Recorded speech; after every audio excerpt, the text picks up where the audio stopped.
Mike Glennon making his first start of the season as the Bucs look for their first win of the season, and Glennon's got to do it in Pittsburgh. Tough task. We have Roy Cummings from the Tampa Tribune. He's up to the task. Well, Roy, you never want to root for an injury, but is Josh McCown sort of a blessing in disguise for Tampa Bay?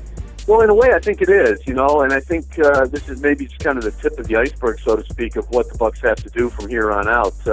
Look, at 0-3, you're not guaranteed that you're going to miss the playoffs. You're not guaranteed at 3-0 that you're going to make it, but I think we all know better. At 0-3, you have a very little chance of trying to do what your primary objective was here. So I think this season has to become more about 2015 and finding out what you have on this roster in terms of, can Mike Glennon be your starting quarterback? Can other players be starters on this team, or are they really just backups? I think you really have to start looking at the depth and trying to decide going forward who your best players are. So in a big way, I do think this is a bit of a blessing. I mean, you don't want to have to be in this situation, but this possibly, depending on how it goes, certainly Mike Glennon's going to have 2, 3, 4 games possibly to prove that he's the guy, and if he can play well in those games, he might get 13 more, and then you've got almost 2 years worth of tape on the kid, and you can decide, is he our quarterback of the future, as Lovie Smith once said back in May, or do we have to go get another guy somewhere in the draft and start working with him?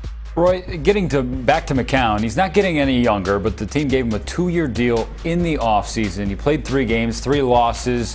What was the takeaway from McCown's performance early this season? I think people were very disappointed because he was brought here and sold to the team, or the fans really, as a great decision maker, and all that, of course, was based on the 13-1 touchdown interception ratio we put together last year in 8 games with the Bears, and that looked impressive. But I think it was a bit of an oversell, if you want to be honest, because you look back at the history of Josh McCown, obviously a career backup, and his interception rating nowhere near that record 0.4 that he had. It's more like a 3.6, which is nowhere near the numbers put up by the best quarterbacks and the best decision-making quarterbacks in the NFL. It's more along the lines of what you would see from an Eli Manning, who obviously is not considered one of the better decision makers in this game, a real risk taker. So I think he was oversold a little bit, and the fans feel a little bit, they're obviously disappointed in that.